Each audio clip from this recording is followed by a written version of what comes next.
Hey, what's going on, guys? This is Kyle. The I Got Soul in Stereo podcast is back. I've got Tom with me, I've got Ed with me, and I've got a special guest in the house. Tom, who's the special guest? I had the pleasure to introduce a good friend of ours, Zeppelin, contributor of ours, now doing his thing down in D.C., huge R&B supporter and fan, so glad to have you, man. Thank you, man. I really appreciate being on it. So, Zeppelin, you caught us at a perfect time. This is the podcast that everyone's been waiting on. Usher's new album dropped, Hard to Love.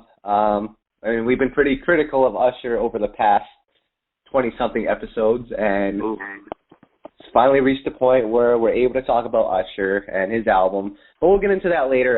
Tom, I think a lot of great music from some other artists have dropped recently. Dave Hollister being one. I think As Yet was another one, right? I actually didn't even know As Yet was coming out, honestly, until our good friend DJ Soulchild told us, which is kind of sad since we're pretty much supposed to be on top of everything in R&B. So, Ed, you had a chance to hear it, though. I did, and it was surprisingly solid. And nothing against As Yet for when it comes to their talent. But I was surprised that we got something that solid that was released so quietly. You're right. If it wasn't for the homie, shout out my boy Soulchild, we would have this would have flown under our radar. But it was a very well-crafted, very back-to-basic, soulful R&B record. It was filled with a bunch of covers, and it's really a good time. I really, really enjoyed it, and I'm glad that the group is back together. I recently wrote a piece on kind of a perspective on As Yet, and a member of apparently Mark Nelson's family hit me up and was like, he's not in the group. So I don't know if he's in the group or not, but whoever is in this incarnation of As Yet, good job, solid album. But then we also had, I think we talked about Anthony David and Kindred the Family Soul last time. They came out at the end of the month. Then we've got, I think, one more album this month for R&B. It's slipping my mind right now, though. But October will be. Is it after 7? No, they're next month.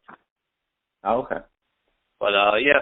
All Dave Hollister. Let's get right into Usher, man. I mean, put the suspense here. You want to talk about Usher?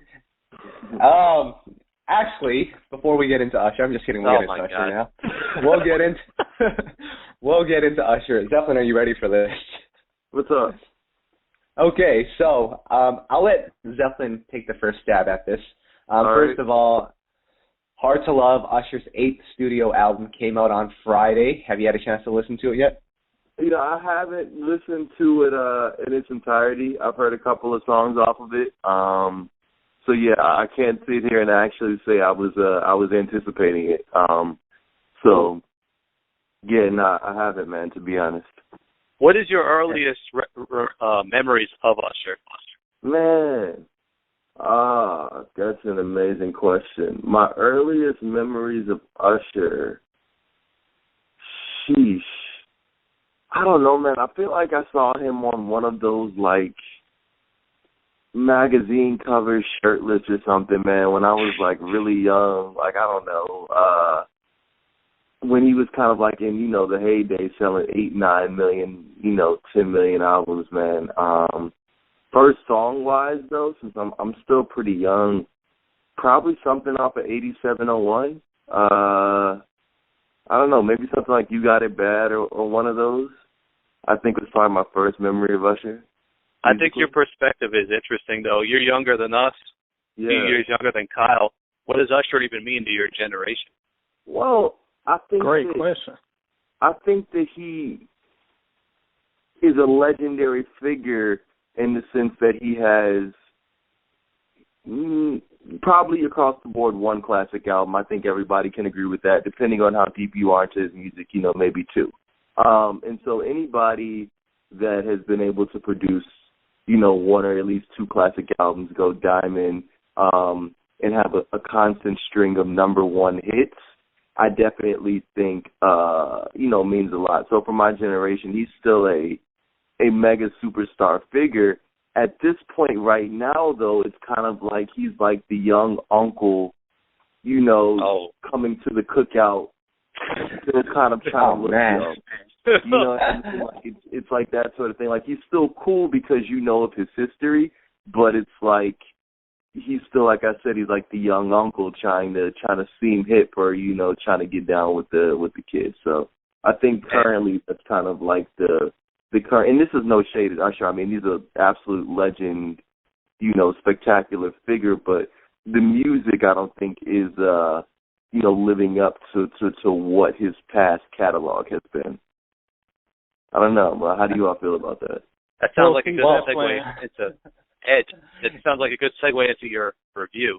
Tied right into what you were talking about. Even before I get to the review, I just want to follow up a little bit on what Zeppelin said, because he probably like the youngest of the group right now. He remembers Usher from 8701. I remember Usher all the way back at the Poetic Justice soundtrack. And if old heads like me remember him on that single cover, Lil Usher looked like he was about 11 years old, wearing that yellow jacket like he was from Kill Bill. That is the Usher I remember. Usher grew up with me. He's probably maybe a year older than me, if that. So Usher, I really grew up with his career. So I've seen him through the 94 album that no one seems to remember, to the big album with My Way. I've seen his career just across the board. So to see Usher grow from this young artist, just a young R&B artist in the game trying to get his footing, to superstar, to megastar, to a person dropping classic albums and leading the genre, and now going back to Hard to Love, now we're seeing a brother who's trying to grasp at relevancy by doing what everybody else does. It's very painful, because that's not the Usher that we have seen grow over these past 20-so years of R&B. We've seen him lead. We've seen him take charge. We've seen him be a trendsetter. But now he's just imitating what everybody else is doing. And that is showing in his music, and that's why this album is so weak. Well, before you go into trashing it, let's talk about some of the positives, because we like to keep it positive on I Got Soul as well. Well, maybe not so much on Soul and Stereo, but on I Got Soul. We real on Soul and Stereo. That's all it is. It can be real positive or real whatever, but we just keep it real. Okay, the positives. The songs that he is actually singing on, he sounds great. Amazing. That song, Tell Me, that song is classic Usher. The only issue I have with it is, number one, it kind of overstays its welcome a little bit. It's almost 10 minutes long or something, if I remember. It also just lacked a little bit of lasting power. We can easily remember that song because it stands out, because everything else is so weak. But compared to everything else he has done, that song doesn't really stand out on its own. It's somewhat forgettable. We remember it because it's surrounded by such weak material, but we know that even though it's good, it could be a lot better. So, yeah, I do think that's one of the album highlights, but when everything is such a low light, it's easy for it to shine a little brighter, if you feel me. Okay, now so we've had a positive comment. I'll give you a neutral comment. Some of the songs, they could be good, but Usher manages to ruin the song by either featuring Future on the record, oh boy, or rapping himself, like on the song Bump. And let me address a few things, because anyone who has seen my review that was posted on I Got Soul, there has been some comments in the comment section. There have been some tweets I've gotten, some emails I've gotten. And, with every review comes with people defending an artist. That's cool. But let me address a few things. One of the things that I saw a lot of people saying was, in my review, I criticized Usher's rap singing, quote unquote, and they were saying, well, Usher, if you're a real Usher fan, he was rapping all the way back on the My Way album. Look, player, this isn't My Name is Usher rapping like that, okay, we know dude isn't Rakim, but that fits the scene. The issue I have is this rap/singing deal that a lot of younger artists are doing, and that's not even pseudo rap bars. We're talking about this talk singing stuff. You guys know what I'm talking about, where artists just kind of Jeremiah to the act. Woo! Jeremiah, yeah. Who's that brother that sings the Brownstone song, Kyle? Tory, what you call him? Tory Lanez. Shout out to Canada. Yeah. He's another one. People who just talk through their verses instead of actually singing. That is what Usher is doing. And this is Usher, one of the best voices out. Why are you doing this?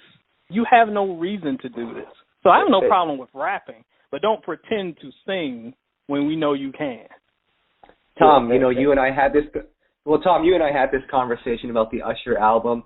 We felt like it sounded like a Trey Songz album or a Bryson Tiller album. Well, I want to get Zeppelin's opinion real quick on something because obviously he's going for radio success. Zeppelin, you're kind of around the radio scene. So, he's had previous radio singles that have done well. Good Kisser has done well. That Stripper song, whatever, did well. Zeppelin, what's like the feeling that you get, around the radio scene? Are people excited, to play these new records? Are they still going hard for Usher because he's a legend? Like, tell me. Yeah, well, I think that it's twofold, right? Because radio is number one. It's driven off of the celebrity appeal, and Usher's still very much a celebrity, regardless of what the music sound. He's still an A-list celebrity, right? So there's no issue that I've ever seen with radio playing an Usher song, from I Don't Mind to Good Kisser to the No Limit record. But the second point, and I kind of wanted to add, as you were talking, I was thinking of this, and I was thinking about Usher's catalog in general. Mm-hmm. And even though he has always historically been in the forefront, to kind of play devil's advocate a little bit, I think that Usher his sound has always been a product of what producers he's been working with. So while I do agree that he's been a trendsetter, in 2004, Usher, he dropped Yeah, which is, Lil Jon's the biggest producer at that point in time. When in the 90s, he comes into the game working with Puff, who's the biggest producer. Then he goes to Jermaine Dupri, who's coming off of massive success in the South, right? So right now, if we look at his production list, he's working with some of the top producers, and he's doing what he's always done.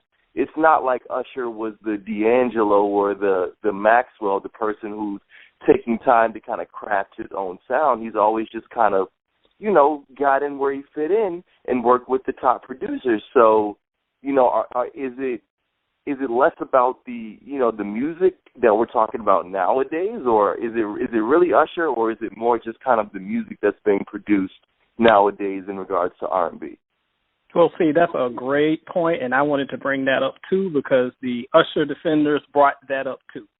And Yeah was the perfect song that I wanted to mention. A lot of people were saying, when I criticized No Limit and Bump and songs like that, where I felt like Usher was downplaying what he could do, the first thing they said is, well, Yeah is great. Remember Yeah? Yeah is just a fun song. He's not really singing on Yeah. And to your point, that song is a product of the hot sound at the moment, which was Lil Jon.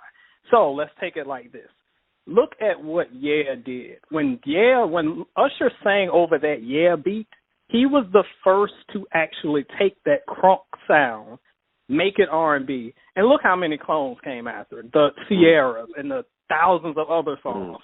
It drove me nuts. And just for disclosure here, I can't stand Yeah. I hate that song. But the point is, Usher's Yeah was the first of its kind. It took a beat that was very popular, a sound that was popular. He made it R&B. He made it a sound that would go on to kind of influence the game for another year and a half. Now let's look at No Limit. When you hear No Limit, that's not, this is different for Usher, but it's on a kind of a current beat. The first thing you say is, this sounds like a Trey Songz song. Because the thing is different, because he's not trend setting anymore. He's taking a sound that's already been done and following everybody else. Instead of if he took that beat and did something different with it, then you have a great argument, because, again, he's pushing the genre forward. It's not so much the beat, it's what he's doing with it. And what he's doing with it this time is doing what everybody else is doing, instead of doing what Usher does and finds a new lane for R&B. That's why this album is so disappointing, not the beats, because he took the easy path. No, Ed, you're absolutely right on that. Like, for me personally, No Limit, I gave him a pass on that. I feel like every mainstream artist, if they're going to put out a single, it's going to sound something that's trendy, that sounds like everything else on the radio. I think the problem that I at least have with the album, and I think you guys can speak for it itself, is there's too many of those type of records on the album. If it was just that, like on Confessions, Yeah was the only one of its type on that album. No Limit, there's like 4 other ones that sound exactly like No Limit.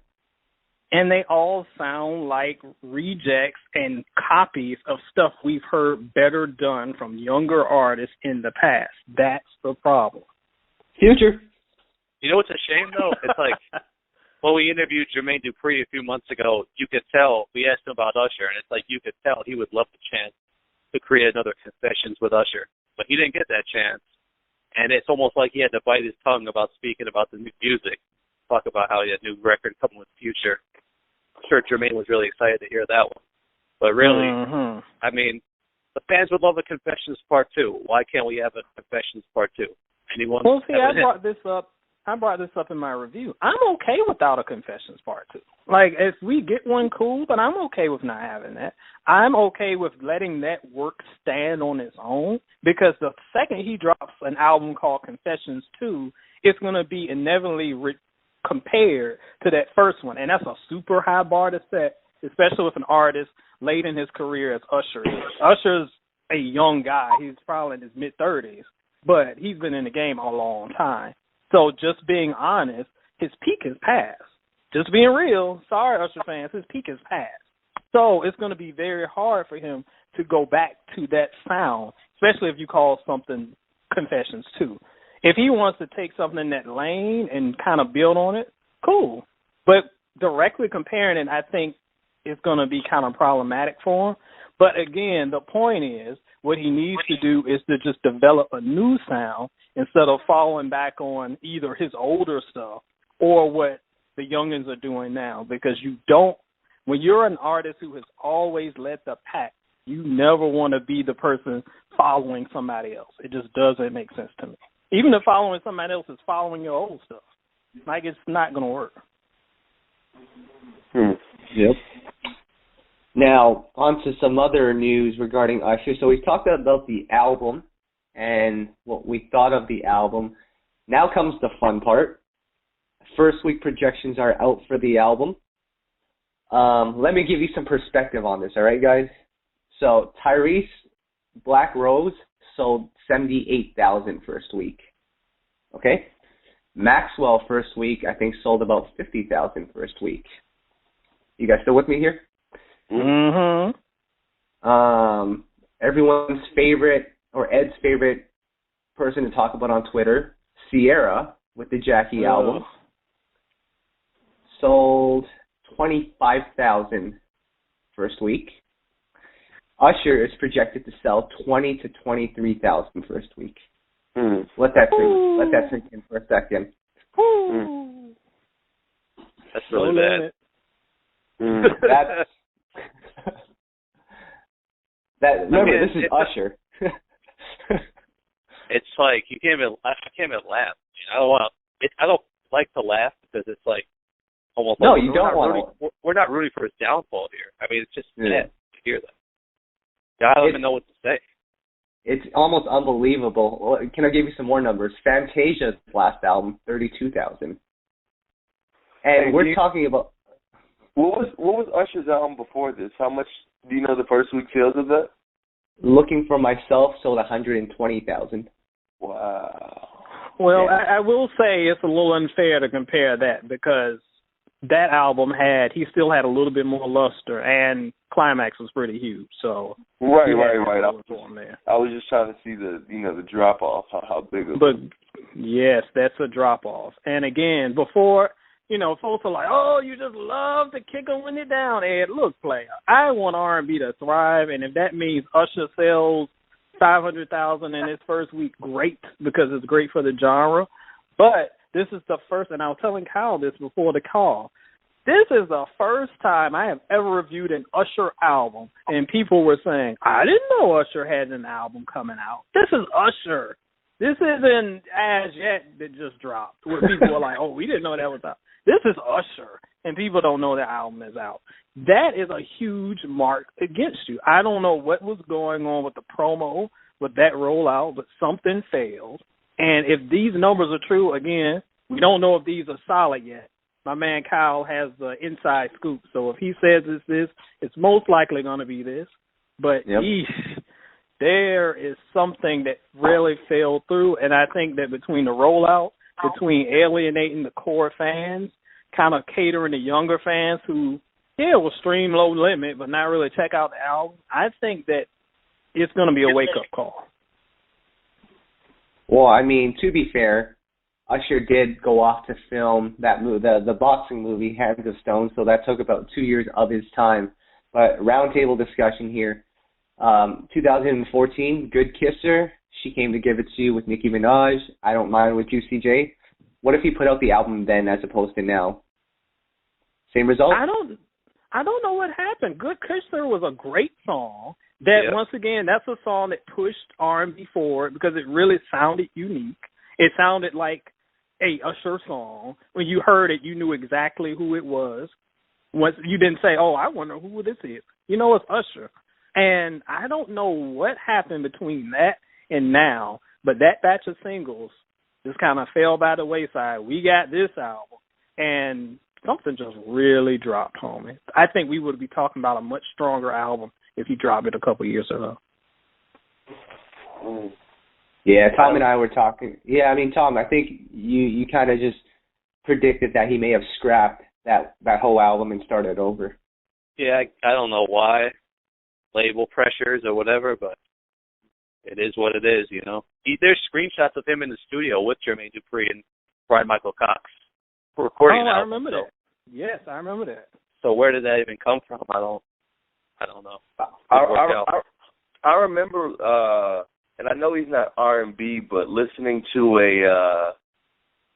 I want to say a Jay-Z interview one time where they were talking about him getting back in the studio with Just Blaze and being able to kind of recreate some of those past hits they had. And he said that they got in there a couple times, but they were never able to really come out with a tangible product because the bar is set so high. Right. How much of a factor do you think that might be when Usher gets in there with Jermaine and Brian Michael Cox and people who he has world classics with for, decades and decades from now, people are still going to be listening to. How hard do you think that there's that pressure to maybe top those moments? And so because they haven't been able to, they just kind of, scrap whatever in order to preserve the legacy that they've set? It's a great. Can I ask a question, a rebuttal question? What has Just Blaze ever done outside of Jay-Z and a few Joe Budden records? Just Blaze had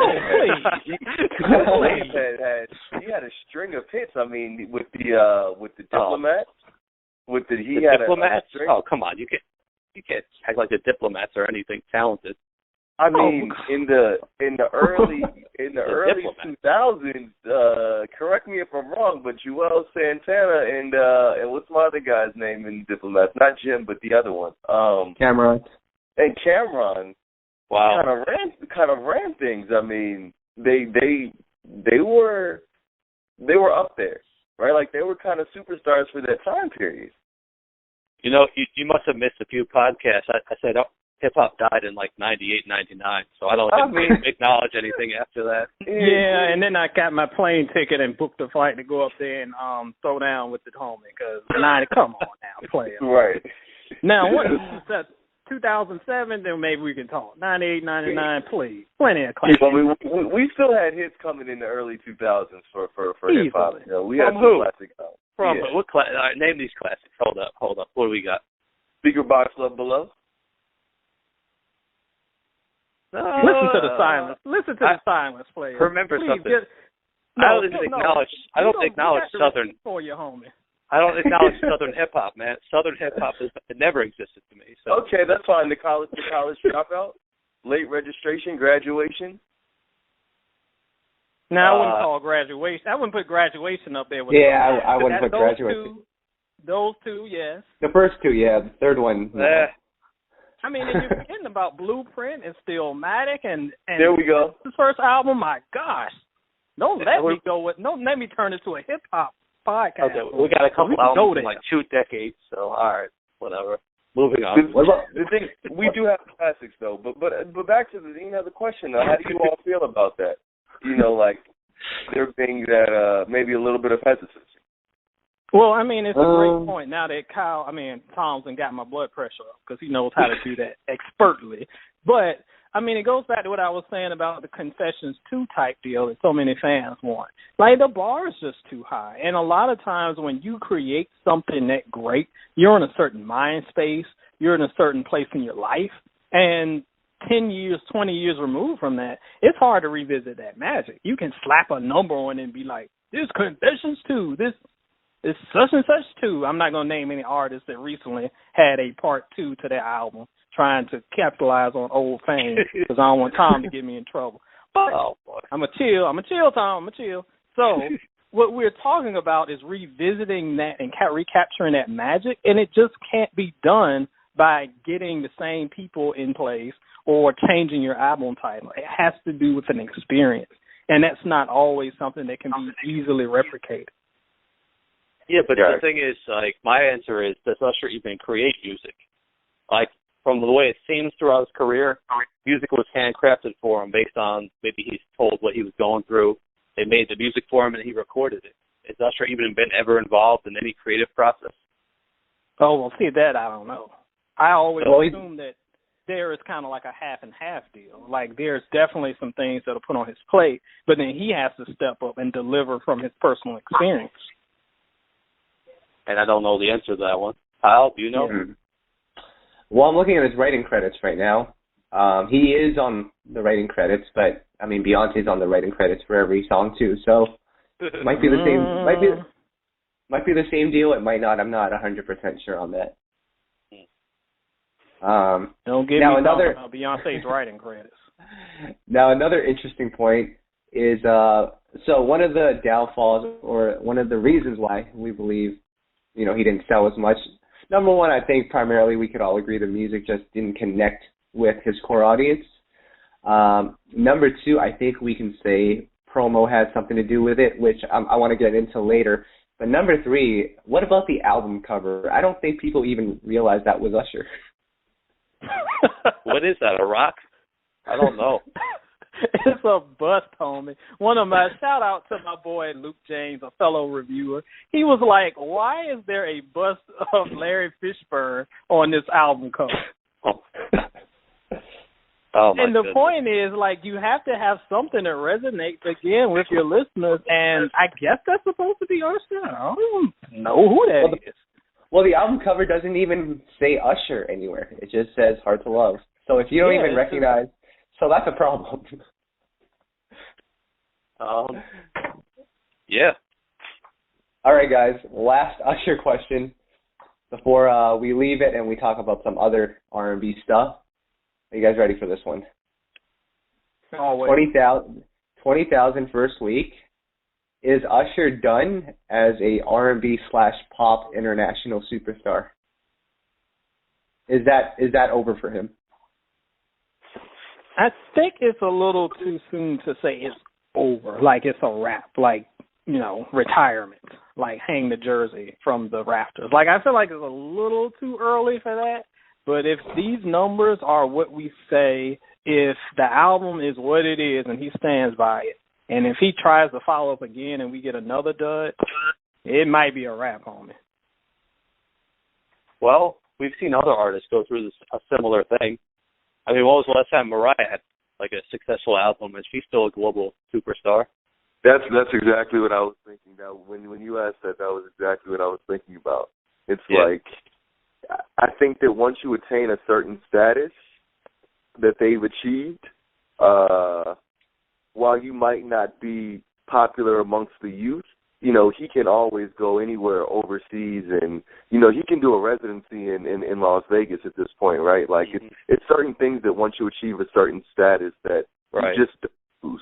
You know, barring your own personal life doesn't kind of spiral haywire out of control. But, you know, so I don't think that he, you know, has to hang it up as a global superstar, but just he might not be relevant amongst the youth anymore for his music. It's interesting because that's what Mariah actually did, and that's what actually Boyz II Men did, who were also huge at one point. And now, obviously, they're not at the same level of success, but they did that. They could go overseas, you know, and do that Las Vegas residency. So Usher's probably in the same boat, in my opinion. Yeah, I agree. I think Toni Braxton did it as well. But, it's you know, one other thing that we forget is that I feel like every artist, every major artist has that one album in their catalog that's the dud. It's like everybody has the one bad album. And really, he's had more than one. Well, I'm talking dud. We're talking like really bad. And Raymond versus Raymond. Oh, I forgot about that.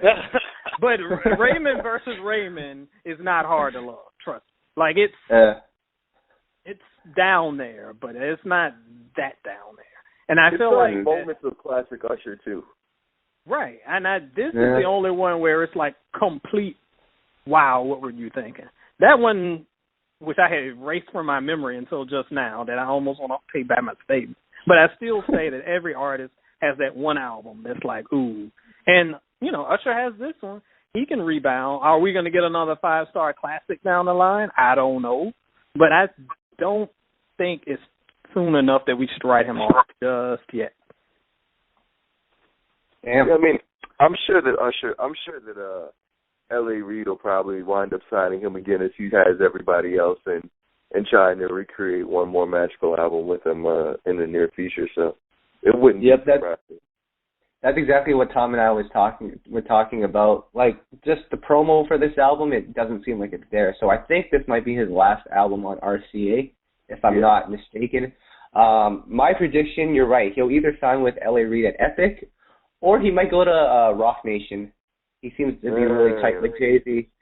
He's part of the whole Tidal crew. He might go over to Rock Nation. That's another good point. There's just like so many different logistics that we don't kind of see that happen behind the scenes. You know, I wonder how much of him being on Tidal played a factor in the promotion that maybe RCA gave him or didn't give him, you know, based off their relationships with some of the other streaming services. Because I believe, if I'm not mistaken, he did a couple of exclusive releases for at least singles and videos, right, off this album?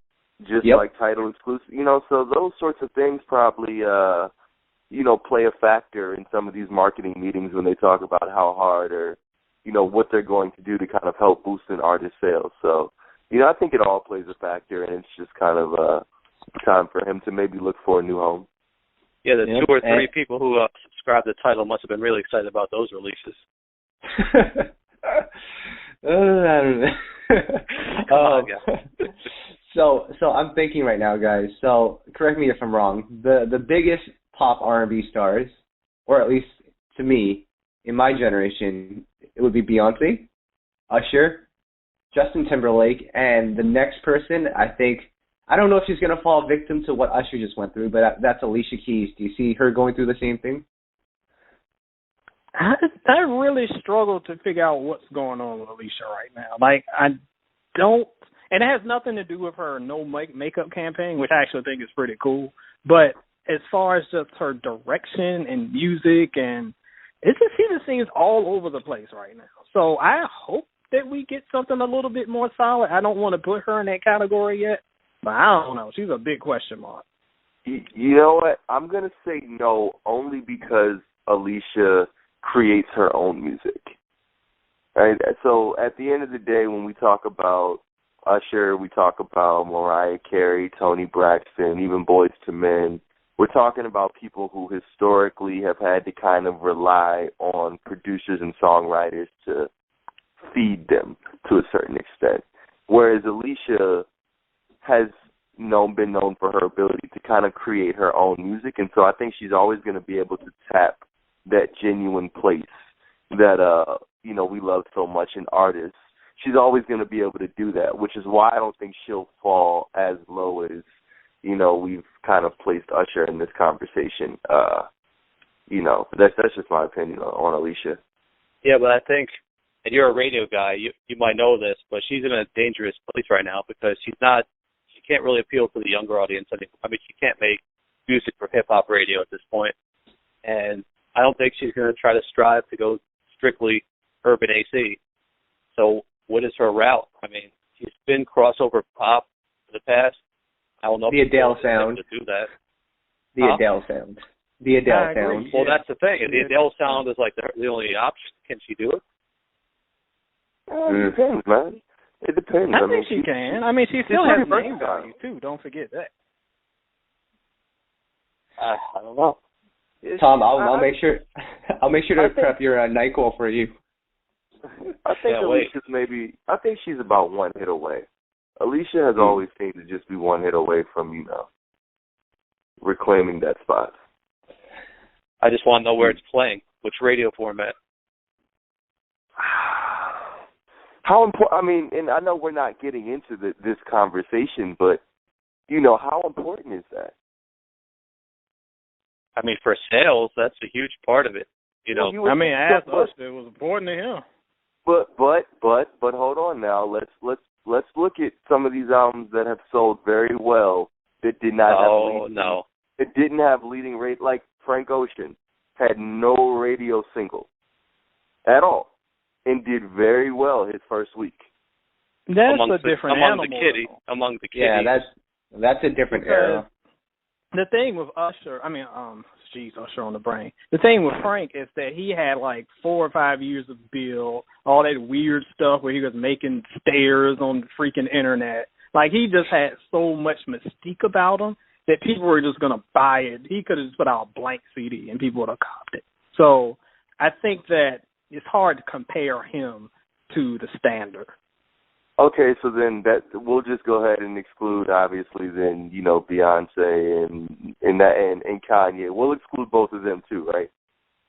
Right, because, again, these artists that you're naming always have, like, it's not even the music. It's more like their antics, so to speak. Okay. Yeah, it's a move. People are buying into a movement at that point. Beyonce, exactly. Doesn't necessarily need the same type of promo that an Alicia Keys would. It's tough. I mean, but I think that we can agree though that an artist in 2016 does not need a huge radio single to sell records. All right, let me ask you this straight up: if Alicia Keys were to drop a surprise album tonight, how successful would it be? I think it depends what the campaign was, what else the campaign was surrounding around. I think like her own marketing, I think makes a difference. Like, for instance, I think of J. Cole's album that dropped in 2014. He crafted a marketing campaign that was kind of about this homecoming type of theme, and he just dropped the body of work, right? So even though he didn't have a lead single, there was still his own marketing that he kind of crafted around it. So if she did it right now, there's been no marketing at all. So obviously, Business 101 says, unless your demand is that high, which it's not for Alicia, then it's probably not going to do well. However, if she's able to create some sort of demand before dropping, I think that she could do pretty decent, at least 50,000. The thing is, though, I agree if there was demand before dropping. I don't think there is a demand scenario. Yeah. I think it could be, but in Tom's scenario, if she just dropped tonight, right. I don't think he would move. No, not at all. Not at all. But I think you can create a demand. You can create a demand without music, and I think that's what we've kind of seen, and that's what you all have kind of hinted on too. Like Kanye, Frank Ocean, Beyonce, they create demands. Adele as well. They've been able to create a demand without the music. I wouldn't put Adele in that category. I think she's one of the few that creates demand with her music, but I feel like that's a different market. And call me a old codger, old cranky curmudgeon, but I like when people drop hot songs and then you buy it off of that instead of just like talking junk on Twitter and then creating movements around that. Really kind of annoys me that people buy into movements before we actually hear product. It's just backwards to me. But, I mean, 2016 is working, so what do I know? Yeah. All right, guys, we've been talking about, some of the bigger stars in R&B, but, of course, we got to show love to the newer artists, definitely. I know you're big on new R&B and just finding new talent. Who are you listening to right now? Yeah, so, and you actually, you mentioned, no pun intended, H.E.R. You mentioned her when we first started. So right now, I've had her album on on repeat constantly for the last week or since it dropped, man. So I'm one of those people who, when I find something that I like, I kind of constantly stick with it until I'm over it. So the H.E.R. album, I'll say, is for me right now the one that I've been constantly listening to. And how did you find that H.E.R. album? Because the marketing campaign for that was kind of different, kind of weird, kind of unique. Tom, Ed, we talked about it for a bit, but just curious, Zeppelin, how did you find out about it? Yeah, and I was talking with Tom about this earlier this week. So I think that we all have certain music blogs or places that we kind of go to in order to find new bodies of work, and YouKnowIGotSoul for me is one of them. And usually what I'll see on YouKnowIGotSoul, I won't see on some of my other top blogs. I don't want to pub them up right now, because so I won't fill out any names. But there are some certain blogs where I don't expect to see the same content. And when I did see the H.E.R. album on both YouKnowIGotSoul and the other media outlet, it was surprising and intriguing to me. And so that right there, I was like, wow, these are my two favorite, media outlets are playing this. So because of that, and then also I saw some of the celebrity cosigns, which I'm not going to lie, definitely it brings more attention to it. And so that was it. I kind of did that, went to SoundCloud, checked it out, and it was, my personal opinion, I thought it was an amazing body of work it was a good body of work. Yeah, for me personally, I listened to it, kind of reminds me of Brandy, which, that's a lot of the younger generation. A lot of them are inspired by Brandy. Sort of has a Drake vibe to it. Absolutely. Maybe some Janae on it as well. But I think the most important thing is she was able to execute all of that and still maintain the integrity in her vocals, because she sounds amazing. Absolutely. So it was great. And Ed, I know you wrote a review on it.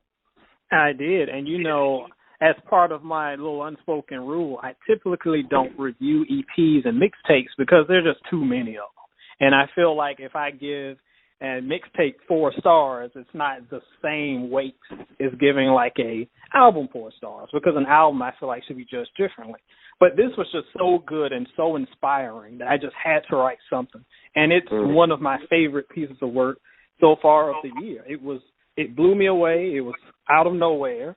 And I'm glad that a lot of the celebrity cosigns got it a little bit more traction and got it in front of a few more listeners. But to me, I was just happy to have a good, solid R&B product. And it shows that R&B can still be good and it can still be marketed toward younger people without throwing Future and Young Thug all over your album in a shoddy attempt to appeal to younger ears. Just make good music, and I think people will come.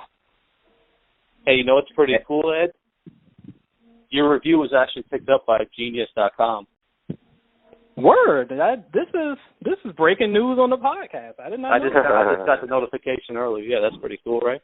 Nice. What's up? Yeah, I mean, I'll tell you how I found out about the album. So I was scrolling through my Instagram page, and our good friend Tyrese, who we all love, posted about it on his Instagram. And let me tell you guys this: if Tyrese told me to eat dirt, I would probably do it. That's how big I am. I'm just kidding. Gosh. But Tyrese, he's a man with a lot of wise words.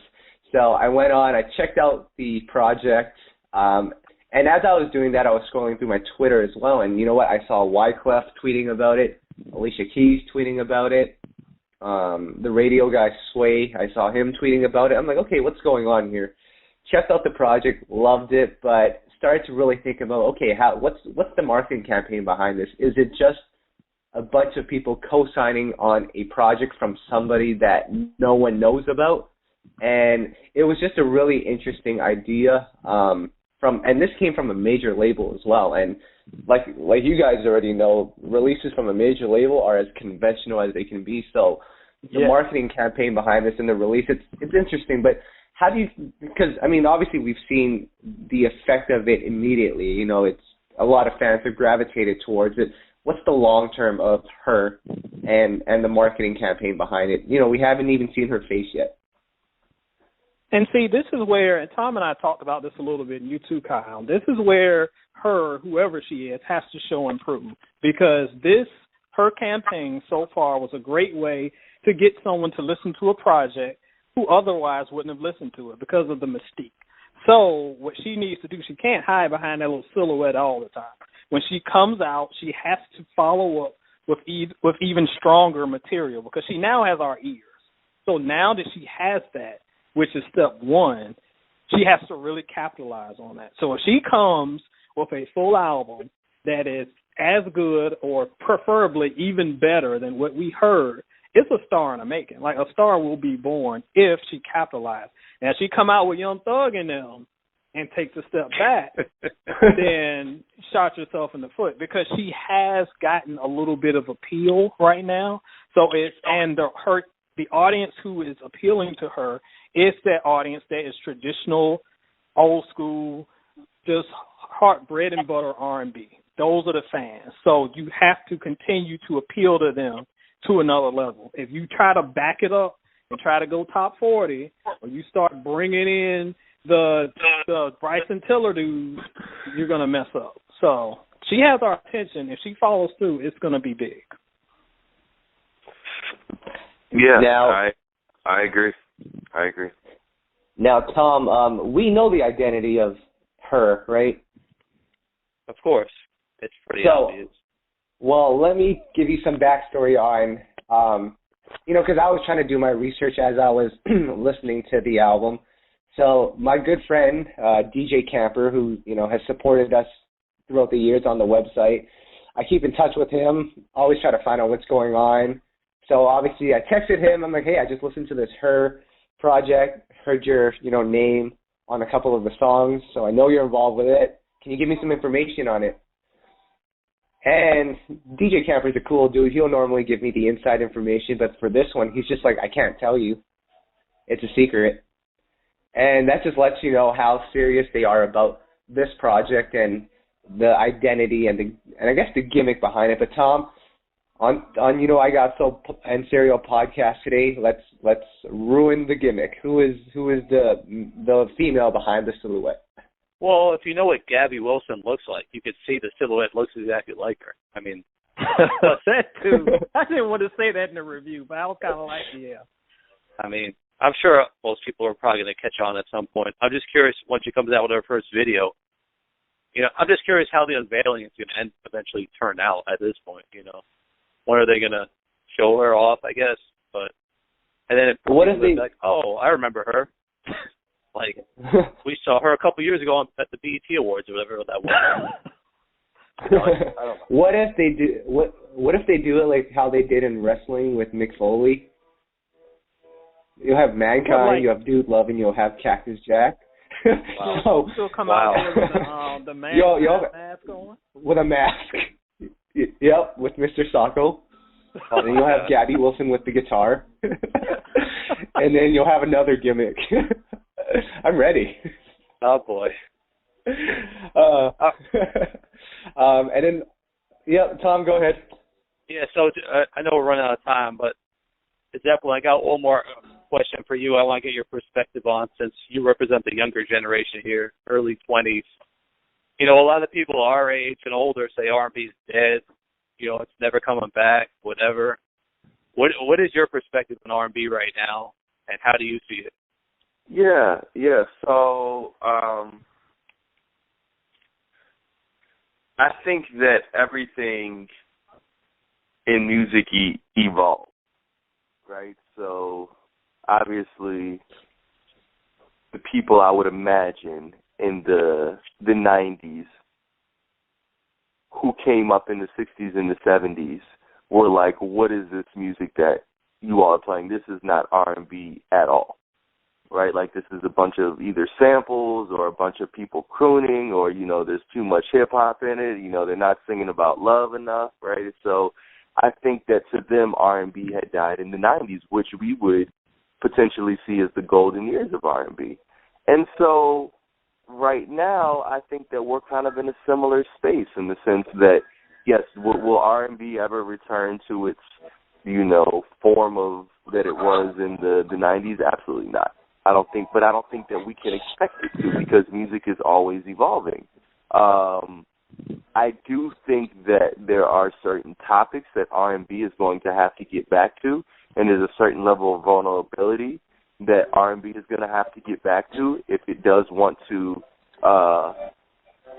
remain, and if it does want to kind of be a forefront within the culture. But I don't think that we're ever going to get back to that period, or that, you know, that warm, fuzzy feeling era of R&B. I think that it's just going to manifest itself into something else and kind of keep going. I will say, though, great point that you made about the evolution of R&B, because I'm an old head and I was around in the 90s. And yes, when Jodeci and that crew dropped, they were singing over those hip-hop beats, people were like, this isn't R&B. And, of course, now we would, like, go crazy to hear that. But my older family members were like, this isn't R&B, this is rap. These dudes are rapping over the beat. I think the difference between then and today, though, is that we are actually, back then we saw a diverse palette of R&B. So you would have the Jodeci doing the hip-hop beats, then you would have more traditional R&B, and then you would see more experimentation, and then the stuff with neo soul later on. Whereas right now, the only thing on the radio is the Bryson Tiller mumbling R&B stuff. So what I want to see is more diversity in the game, and have something that can, an incubator for more different sounds instead of being force-fed one sound of R&B. I agree, and this is kind of to the point I was speaking to earlier about, not necessarily only validating radio as the only method of distribution or supreme distribution for the music.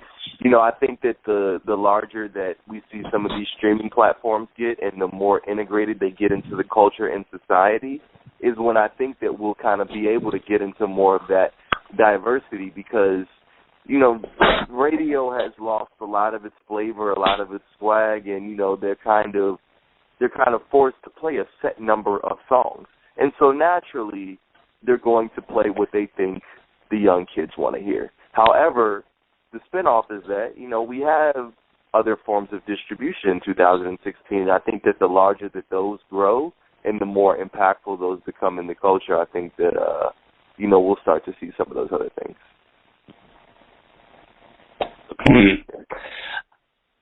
Well, let's just hope that H.E.R can save the genre. Oh, come on. Come on.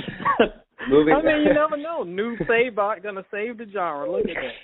Oh. So, Zeppelin, this is the last segment of our podcast. I want to thank you again for joining us. But the last segment of the podcast is so you're going to take out the R&B from your mind right now. We're going to talk about food. Right. Because we all love, for as much as we all love R&B, we all love food as well. I think we can all agree on that. I honestly don't like food that much, just so you know. No. That's the problem with this segment, but you will see that very soon. Okay, guys, so we've always talked about different types of food, stuff that we like. I'm going to flip it on you guys. So we all love family, right? Yep. We love, Yes. Yes, we all love family. So name a dish from one of your family members whenever they make it where you're just like, I want nothing to do with this. Oh my God. I think we're gonna get a couple of people in trouble with this, but let's do this. Definitely in Europe. Oh no! Somebody else has got to go first. All right, let me go. I'll go first. All right. I'll go first.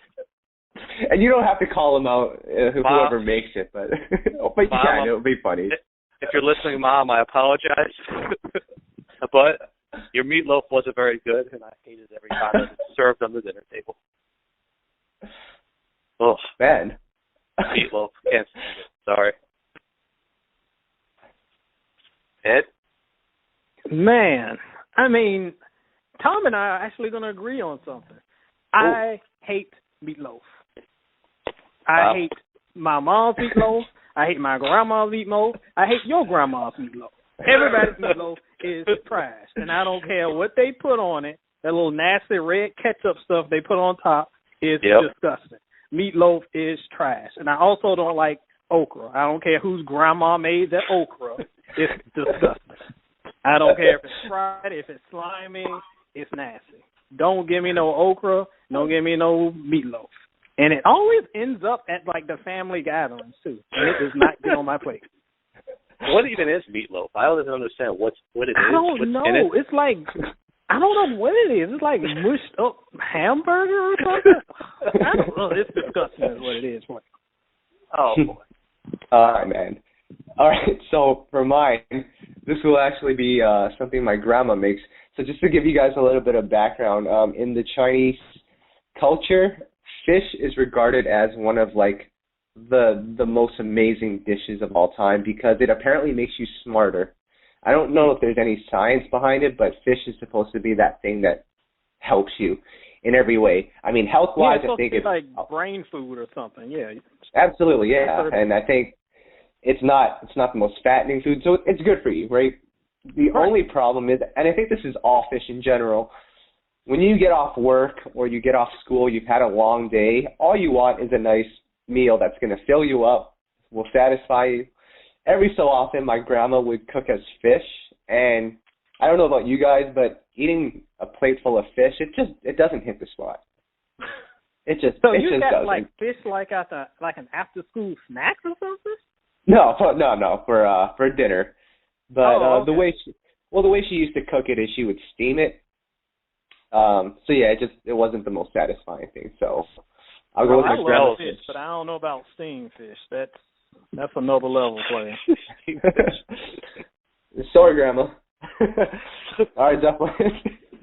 Man, this is tough. I might have a bit of an easier route because I am allergic to almost everything known to man, from seafood to peanut butter to chocolate to apples.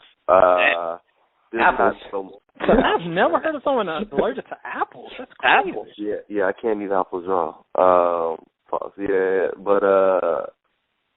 so I don't know. I like the meat. I like the meatloaf type piece. I'm not really a fan of that. But all right, if I have to give you something that I absolutely will not eat. You know what it is? I don't like coleslaw. I'm not a coleslaw fan at all. Yeah, that's a good one. Yeah, coleslaw. I don't really like that. Whenever they serve that to me with any meal in the restaurant, I just put it to the side. I'm like, take this back, man. Like, get this from my food, man. I don't want this on here. I didn't ask for this. It seems to just appear out of nowhere, like it just ends up on the table. Exactly. That's exactly what they do with the coleslaw. They just plop it down on your plate, like. Yeah. But yeah, that's for me, coleslaw, man. Well, I'm all right with coleslaw, although the one time I had it from KFC, it was all green and weird. I don't know if that's how it's supposed to be, but I'm never going back to KFC for that. Okay. Coleslaw is not supposed to be green. I don't know what you ate. So, yeah, that's all bad. All right, guys, I think that's going to wrap up this podcast. A great discussion. Definitely want to thank you again for joining us on this. We definitely need to have you on here some more so we can find out more about your allergies and stuff like that. But Quickly, Zeppelin, I know you're part of you're doing an R&B showcase in D.C. right now. Can you just tell us a little bit about that? Yeah. So briefly, the show is it's entitled Neo Age Live, and what we try to do is really just present a premier platform in the D.C. area for a lot of rising national and local acts. So we've had some really great artists that I enjoy who are really dope, R&B musicians. Everybody from national people like V. Bozeman and Avery Wilson to more local people who I believe are, have a potential chance to really make some waves in the scene, like Risa Renee. Also, we've had Aaron Camper as well. So we've had some really dope people kind of, performed. It was very extremely inspired by the Soul Village, showcase that happens at SOBs that I Got Soul is a part of. So we've been rocking out and doing that. We've been at the historic Howard Theater in DC presenting it, but really just kind of trying to push the R&B culture moving forward and highlight a lot of dope, talented, rising artists, and letting them know that they have a home, as well as letting fans know that there's a place where they can still go and hear amazing talent. Dope. Ed, soulandstereo.com. Oh, by the way, before we get into what you want to plug in, I just want to say I read your article on As Yet, and the Where Are They Now article. If you guys haven't read it, that is by far the funniest thing I've read this year, so you guys should definitely check it out. Well, for those of you out there who have read and have not read it, go to soulandstereo.com, check out As Yet, see what's going on with the crew. Like I said, we heard from a family member of Mark Nelson who apparently says he's not in the group anymore. And if you've read the article, you know how hilarious that is, because the article talks about the revolving door of members. So just check it out, see what's going on there. And, of course, if you haven't read the reviews of Usher and H.E.R, you can find both of those on YouKnowIGotSoul.com. Nice. Tom, I Got Soul. We've done a couple of interviews. We interviewed After 7. We've interviewed Marcus Houston, who, for people out there, Marcus Houston is now a Jehovah's Witness, which is pretty interesting. That was big news. Yeah, it was. I had a chance to talk to him, and even just his overall demeanor, it's a little, he's very much calm, very to himself, which is kind of cool. So congrats to Marcus Houston. Tom, what else do we have going on? Not too much. Just continuing to roll with staying on top of this new music, supporting these artists.